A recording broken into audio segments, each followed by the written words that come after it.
शांति। 18 तारीख की मुरली है। ज्ञान के सागर, आनंद के सागर।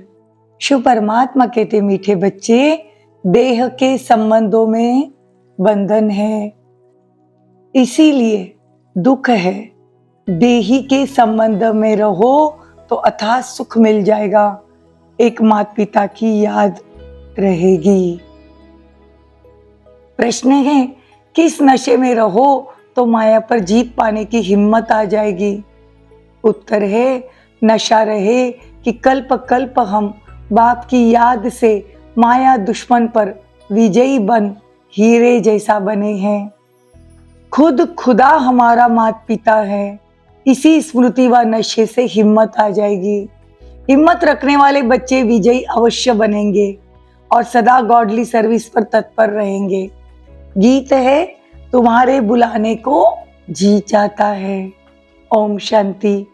देवी देवताओं के पुजारी पारलौकिक माता पिता को याद करते हैं और भक्त भी जानते हैं हमको भक्ति का फल देने माता पिता को आना जरूर है। तभी तो वो माता पिता कौन है वो बेचारे नहीं जानते। पुकारते हैं, इससे सिद्ध होता है उनका संबंध जरूर है। एक होता है लौकिक संबंध, दूसरा होता है पारलौकिक संबंध। लौकिक संबंध तो अनेक प्रकार के हैं, काका चाचा मामा आदि, यह है लौकिक बंधन। इसीलिए परमात्मा को बुलाते हैं। यह तो बच्चों को मालूम है, सत्युग में कोई बंधन नहीं। बाप को बुलाते हैं कि हम अभी बंधन में हैं, आपके संबंध में आना चाहते हैं। तो भक्त तो अनेक प्रकार के बंधनों में हैं। देह का सिमरन होने के कारण बंधन है। देही के संबंध से एक ही माता पिता याद रहता है। लौकिक और पारलौकिक को याद करने में रात दिन का फर्क है। पुकारते हैं ना, हे माता पिता आओ, तो बाप जरूर सबको सुख दिया होगा, परंतु बाप क्या सुख देते हैं किसी को पता नहीं। तुम डायरेक्ट बाबा को बुलाते हो, वो भी याद करते हैं। वो कहते हैं परम पिता परमात्मा पिता है, तो फिर माता भी चाहिए। बाप कहते हैं कि शिव बाबा को बच्चे चिट्ठी लिखते हैं, ऐसे तो वो पढ़ न सके। शिव बाबा तो यहाँ बैठे हैं, इसी लिखते हैं शिव बाबा थ्रू ब्रह्मा। शिव बाबा जरूर कोई शरीर धारण करते हैं, गाते हैं आत्मा परमात्मा अलग रहे बहुकाल। सदगुरु उसको ही कहेंगे ना, वो सबका सदगति दाता है। बाप कहते हैं कि मैं ब्रह्मा के तन में प्रवेश करता हूँ, फिर उनको 84 जन्मों का राज बैठ बताता हूँ। ब्रह्मा की रात ब्रह्मा का दिन गाया हुआ है ना। देखो बाबा ब्रह्मा के तन में आकर हमको सारा ज्ञान समझाते हैं। बाप कहते हैं, मुझे लिबरेटर भी कहते हैं। मैं मच्छर सदृश सबको वापस ले जाता हूँ। अभी तुम तैयार हो रहे हो नंबरवार पुरुषार्थ अनुसार देह के बंधन को बुद्धि से तोड़ना है। तुम गृहस्थ व्यवहार में रहते राजयोग सीखते हो। अभी बाप तुम बच्चों को दैवी मत देते हैं, जिससे तुम सदैव हर्षित रहेंगे। माता पिता ही नई सृष्टि की रचना रचते हैं, तो बाप खुद इन द्वारा हमको एडॉप्ट करते हैं। इन द्वारा मतलब ब्रह्मा द्वारा। ये बड़ी माँ हो गई। फिर पहले नंबर में सरस्वती को भी एडॉप्ट करते हैं। बाप ने इनमें प्रवेश किया, इनमें ब्रह्मा में। यह मम्मा भी एडॉप्टेड है। तुम्हारे लिए तो माता पिता है, तुम्हारे लिए पति भी हुआ तो पिता भी हुआ। प्रवेश कर अपनी वननी बनाते हैं ब्रह्मा बाबा को। तो ब्रह्मा माँ हो गई और बच्चा भी बनाया। ये तो बड़ी रमणीक बातें हैं जो सम्मुख सुनने की है। तुम्हारे में भी नंबरवार समझते हैं। तो तुम जानते हो हम बाप से राजयोग सीखकर वर्षा ले रहे हैं। ये बुद्धि में आना चाहिए। ये डबल संबंध है, वहां तो सिंगल संबंध रहता है। पारलौकिक बाप को याद नहीं करते। सतयुग में पारलौकिक बाप को याद नहीं करते, यहाँ सब बंधन है।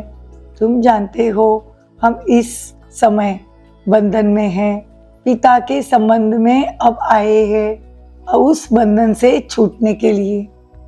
दुनिया के जो बंधन है ना, काका चाचा मामा, उस बंधन से छूटने के लिए परमात्मा के संबंध में हम आए हैं। बच्चे जान गए हैं ये अनादि वर्ल्ड ड्रामा है।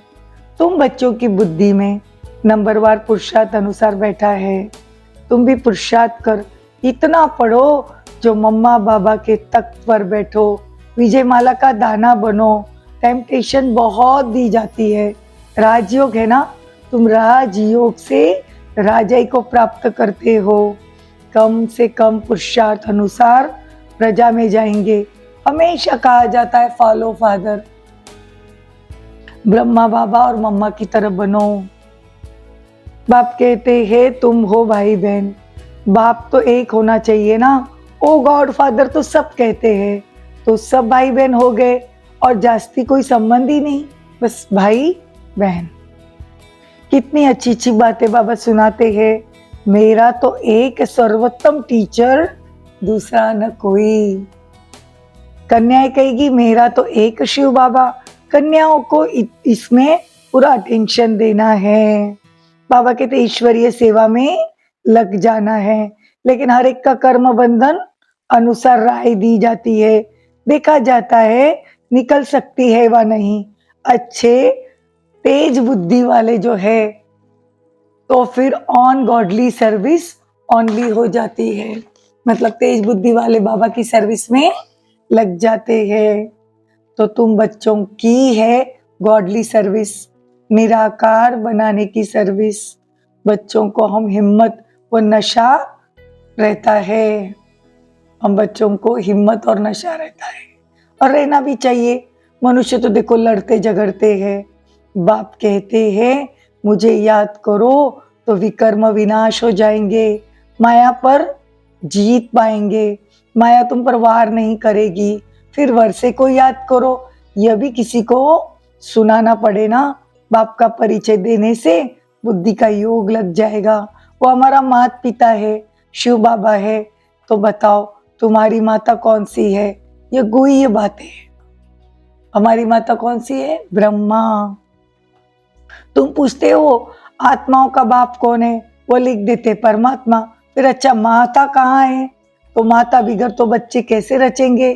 तो फिर जगत अम्बा की तरफ चले जाते हैं। अच्छा जगत अम्बा को कैसे रचा यह भी किसी को पता नहीं। तुम जानते हो जगत अम्बा मतलब मम्मा, ब्रह्मा की बेटी है सरस्वती।